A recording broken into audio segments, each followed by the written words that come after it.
this video, I'll guide you through how to flip an image frame in Adobe InDesign quickly and accurately. Whether you're working on a layout for print or digital, knowing how to flip an image horizontally or vertically is really handy for refining composition, matching a design reference, or just experimenting with different looks. I'll walk you through a few different methods so you can use whichever feels most natural in your workflow.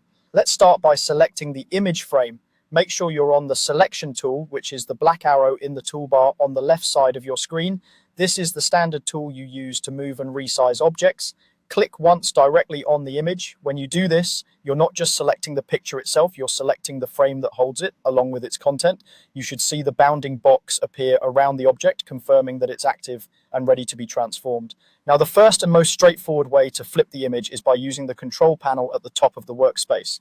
With your frame still selected, look up toward the top of the screen. You should see various options for alignment, size, rotation, and more. Among these, look for the flip horizontal and flip vertical icons. They usually look like little triangles or rectangles mirrored across a line, pointing in opposite directions. Once you've found them, just click the one you need. If you choose flip horizontal, the image will mirror from left to right. If you choose flip vertical, it will flip from top to bottom. The change happens instantly, and because the whole frame is selected, the entire object flips as one piece. If you prefer using menus instead of icons, you can also flip the image via the transform menu.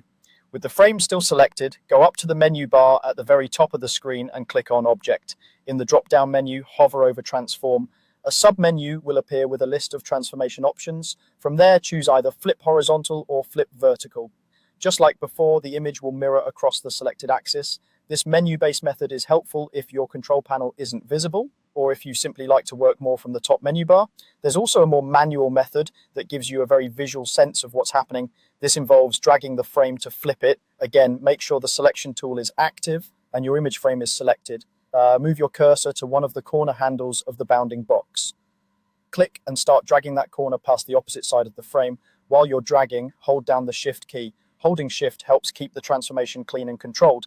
As you drag the handle across, you'll see the image mirror itself. Once you've pulled the handle beyond the opposite edge, release the mouse, then release Shift. You've now manually flipped the image. Using any of these methods, you can quickly mirror your image to better fit your layout. The control panel gives you a fast one-click option. The transform menu offers a clear menu-based path, and the manual drag method is great if you like to see the flip happen interactively. Try each approach and see which one